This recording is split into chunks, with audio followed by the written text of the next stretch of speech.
En el video de hoy hablaremos sobre trastornos del control endocrino del crecimiento y el metabolismo, hipofunción e hiperfunción, trastornos primarios, secundarios y terciarios, hipófisis y trastornos del crecimiento, valoración de la función hipotálamo-hipofisaria, tumores hipofisarios, hipopituitarismo, causas del hipopituitarismo y tratamiento, crecimiento y trastornos de la hormona de crecimiento, trastornos del control endocrino del crecimiento y el metabolismo. El sistema endocrino afecta a todos los aspectos de la función corporal, como el crecimiento y el desarrollo, el metabolismo energético, la distribución del tejido muscular y el adiposo, el desarrollo sexual, el equilibrio de líquidos y electrolitos y las respuestas inflamatoria e inmunitaria. Este capítulo se concentra en los trastornos de la función hipofisaria, del crecimiento y la hormona del crecimiento, de la función tiroidea y de la función de la corteza suprarrenal. Hipofunción e hiperfunción. Los trastornos de la función endocrina por lo general pueden dividirse en dos categorías, hipofunción e hiperfunción. La hipofunción de una glándula endocrina puede deberse a distintas causas, como la ausencia o las anomalías del desarrollo de la glándula o la insuficiencia o carencia de una enzima que se requiere para la síntesis hormonal. La glándula puede ser destruida por la interrupción del flujo sanguíneo, infección, inflamación, respuesta autoinmunitaria o por un crecimiento neoplásico. Puede mostrar descenso de la función con el envejecimiento o la glándula puede atrofiarse como consecuencia del tratamiento, medicamentos o por causas desconocidas. Algunos estados de insuficiencia endocrina se relacionan con defectos de los receptores. Los receptores de hormonas pueden estar ausentes, puede existir defectos para la unión de la hormona al receptor o la capacidad de respuesta celular a la hormona puede encontrarse comprometida. Se sospecha que en algunos casos una glándula es capaz de sintetizar una hormona carente de actividad biológica o que los anticuerpos circulantes pueden destruir a una hormona activa antes de que ejerza su acción. La hiperfunción suele relacionarse con una síntesis excesiva de hormonas. Esto podría deberse a una estimulación excesiva de la hiperplasia de la glándula endocrina o un tumor productor de hormonas. Un tumor puede producir hormonas cuya secreción no es normal en el tejido a partir del cual deriva la lesión. Producción hormonal ectópica. Por ejemplo, ciertos tumores broncogénicos y otros de tipo canceroso sintetizan hormonas como la hormona antidiurética y la hormona adenocorticotropina. Un ejemplo clínico de este fenómeno se identifica en el caso de una mujer con un carcinoma de célula pequeña de la vagina que también presentaba síndrome de Cushing. Después de realizar estudios, se determinó que el tumor secretaba adenocorticotropina. Trastornos primarios, secundarios y terciarios. Los trastornos endocrinos en general pueden dividirse en primarios, secundarios y terciarios. Los trastornos primarios de la función endocrina se originan en la glándula blanco, responsable de la producción de la hormona. En los trastornos secundarios de la función endocrina, la glándula blanco en esencia es normal, pero las insuficiencias de los niveles de hormonas estimulantes o de factores liberadores a partir del sistema hipofisario alteran su función. Por ejemplo, la tiroidectomía total genera una insuficiencia primaria de hormonas tiroideas. La extirpación o la destrucción de la glándula hipofisaria elimina la estimulación de adenocorticotropina sobre la corteza suprarrenal y dan origen a una insuficiencia secundaria. Un trastorno terciario se genera por una disfunción hipotalámica, como pudiera ocurrir en los craniofaringiomas o en la radiación cerebral. Así, tanto la hipófisis como el órgano blanco reciben una estimulación subóptima. En resumen, los trastornos endocrinos derivan de la hipofunción o la hiperfunción de una glándula endocrina. Pueden ocurrir como un defecto primario de la síntesis de hormonas en una glándula blanco o como trastornos secundarios o terciarios que se deben a un defecto en el sistema hipotálamo-hipófisis que controla la función de la glándula blanco. Hipófisis y trastornos del crecimiento.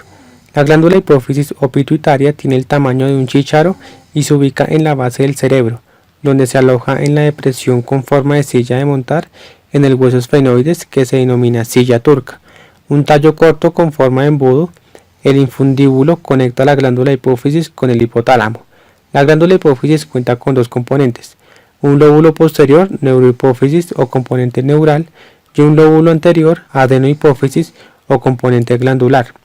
El lóbulo anterior de la glándula hipófisis sintetiza adenocorticotropina hormona estimulante de la tiroides, hormona del crecimiento, hormonas gonadotrópicas, hormona estimulante del folículo y hormona luteinizante, y prolactina.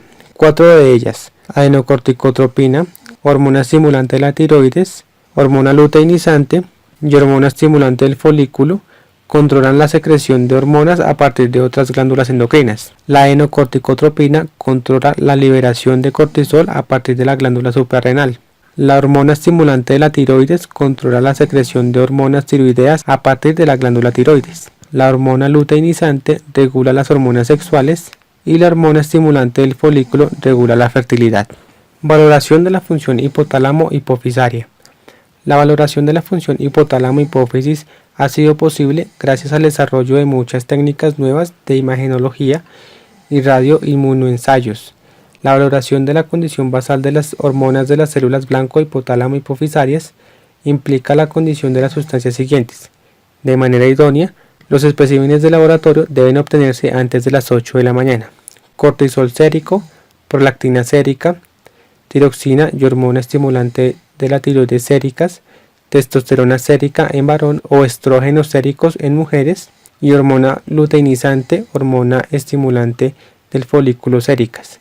Hormona del crecimiento, factor de crecimiento similar a la insulina tipo 1, séricas, osmolalidad plasmática y osmolalidad urinaria.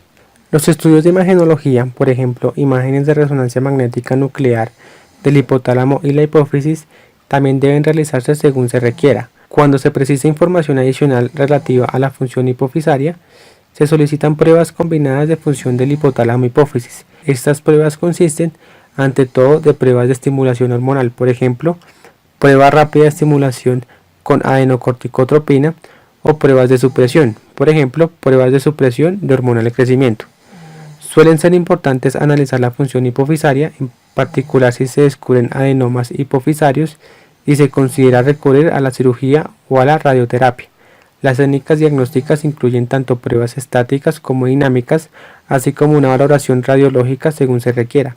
Cualesquiera de los siguientes mencionados antes pueden verse afectados, ya sea por la insuficiencia o por exceso de las hormonas que secretan con normalidad.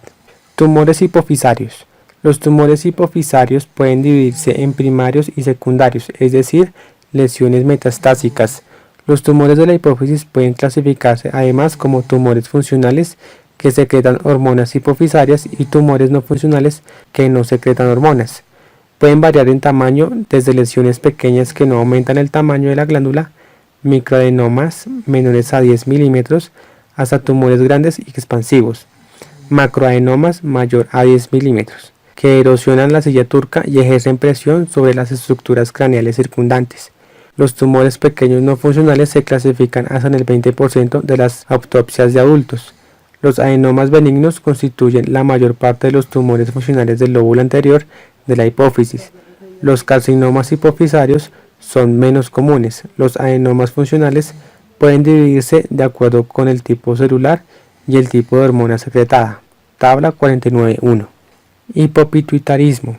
El hipopituitarismo, que se caracteriza por una disminución de la secreción de hormonas hipofisarias, es una condición que afecta a muchos otros sistemas endocrinos. Su etiología puede ser congénita o puede derivar de distintas anomalías adquiridas. El hipopituitarismo se relaciona con un aumento de la morbilidad y la mortalidad.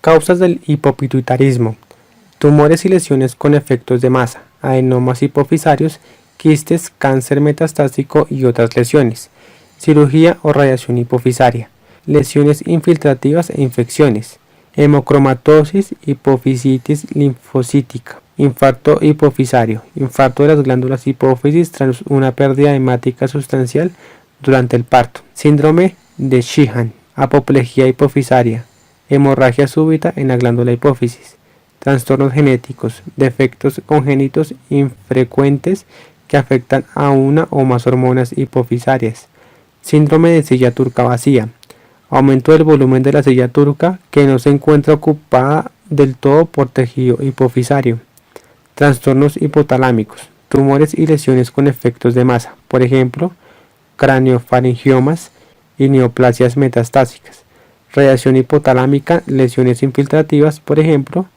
sarcoidosis, traumatismos e infecciones. De manera característica, del 70 al 90% del lóbulo anterior de la hipófisis debe destruirse antes de que exista evidencia clínica del hipopituitarismo. Las manifestaciones clínicas del hipopituitarismo suelen desarrollarse de manera gradual, pero puede revelarse como una condición aguda y que pone en riesgo la vida. Por lo general, las personas refieren un malestar crónico con debilidad, fatiga, pérdida del apetito, disfunción sexual e intolerancia al frío. Sin embargo, las insuficiencias de adenocorticotropina, insuficiencia suprarrenal secundaria, es la insuficiencia endocrina más grave, que da origen a debilidad, náuseas, anorexia, fiebre e hipotensión postural. La pérdida de las hormonas del lóbulo anterior de la hipófisis tienden a seguir una secuencia típica, en particular con pérdida progresiva de las reservas hipofisarias secundarias a tumores o radioterapias hipofisarias previas. Hormona del crecimiento. De manera característica, la secreción de hormona de crecimiento es la primera que se pierde. Hormona luteinizante induce insuficiencia de hormonas sexuales. Hormona estimulante del folículo induce infertilidad. Hormona estimulante de la tiroides conduce al hipotiroidismo secundario. Y adenocorticotropina por lo general es la última en desarrollar insuficiencia y genera la insuficiencia suprarrenal secundaria. El tratamiento del hipopituitarismo incluye el manejo de cualquier causa subyacente identificada. Las insuficiencias hormonales deben controlarse según se requiera, tomando como base las concentraciones iniciales de hormonas y en realización de pruebas hipofisarias más sofisticadas cuando resulte apropiado. La restitución de cortisol se inicia una vez que existe insuficiencia de adenocorticotropina. La restitución tiroidea cuando se detecta insuficiencia de hormona estimulante de la tiroides. La restitución de hormonas sexuales cuando existe insuficiencia de hormona luteinizante y hormona estimulante de folículo. La restitución de hormona de crecimiento se encuentra indicada cuando existe insuficiencia en pacientes pediátricos y se utiliza cada vez más para el tratamiento de la insuficiencia de la hormona en los adultos. Crecimiento y trastornos de la hormona del crecimiento. Varias hormonas resultan esenciales para el crecimiento corporal normal y su maduración, lo que incluye a la hormona del crecimiento, insulina, hormonas tiroideas y andrógenos. Además de su acción sobre el metabolismo de carbohidratos y grasas, la insulina desempeña un papel esencial sobre los procesos de crecimiento. Los niños con diabetes, en especial los que presentan dificultad para equilibrar su glucemia, con frecuencia no pueden crecer con normalidad, incluso si sus concentraciones de hormona de crecimiento son normales. Cuando las concentraciones de la hormona tiroidea son menores que las normales, el crecimiento óseo y el cierre epifisario se retrasan. Los andrógenos, como la testosterona y la dihidrotestosterona, ejercen efectos anabólicos de crecimiento por medio de sus acciones sobre la síntesis de proteínas. Los glucocorticoides en concentraciones excesivas inhiben el crecimiento, en apariencia debido a su efecto antagónico sobre la secreción de hormona del crecimiento. Hormona del crecimiento. La hormona del crecimiento, también denominada somatotropina, es una hormona polipeptida con 191 aminoácidos que se sintetiza y secreta en células especiales en el lóbulo anterior de la hipófisis, que se denomina somatótropos. Han sido una creencia común que la hormona del crecimiento se sintetizaba ante todo durante los periodos de crecimiento. Sin embargo, se ha probado que esto es incorrecto, puesto que la tasa de síntesis de hormona de crecimiento en adultos es casi tan alta como en los niños. La hormona del crecimiento es necesaria para el crecimiento y contribuye a la regulación de las funciones metabólicas. La hormona del crecimiento estimula todos los aspectos del crecimiento del cartílago. Uno de los efectos más evidentes de la hormona de crecimiento ocurre sobre el crecimiento lineal del hueso, que deriva de su acción sobre las placas de crecimiento epifisarias en los huesos largos. El grosor del hueso se incrementa por el aumento del crecimiento perióstico. Los órganos viscerales y endocrinos, el músculo esquelético y el cardíaco, la piel, tejido conectivo, muestran todos un mayor crecimiento en respuesta a la hormona del crecimiento. Además, la hormona del crecimiento promueve la velocidad de síntesis de proteínas en el organismo, favorece la movilización de los ácidos grasos e incrementa su utilización para la obtención de combustible y mantiene o incrementa las concentraciones de glucosa en la sangre al disminuir su consumo como combustible. La hormona del crecimiento tiene un efecto inicial de aumento de las concentraciones de insulina. Sin embargo, el efecto predominante del exceso persistente de la hormona del crecimiento es el incremento de las concentraciones de glucosa a pesar de un aumento de la insulina.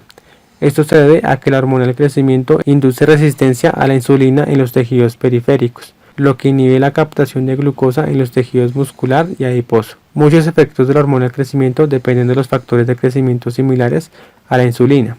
también denominados somatomedinas, que se sintetizan de manera principal en el hígado. La hormona del crecimiento no puede generar en forma directa crecimiento óseo. En vez de esto, actúa por vía indirecta al inducir al hígado a producir factor de crecimiento similar a la insulina. Estos péptidos actúan sobre el cartílago y el hueso para promover su crecimiento. Se han identificado por lo menos 4 factores de crecimiento similares a la insulina. De estos, el 1, somatomedina C, parece ser el más importante desde la perspectiva del crecimiento. También es el factor de crecimiento similar a la insulina que se mide con más frecuencia en las pruebas de laboratorio. Los factores de crecimiento se han secuenciado y tienen estructuras similares a los de la proinsulina. Esto implica la actividad similar a la insulina de los factores de crecimiento y la acción débil de esa hormona sobre el crecimiento. Las concentraciones de factores de crecimiento similares a la insulina son en sí mismas influidas por una familia de 6 factores de unión, denominados proteínas de unión.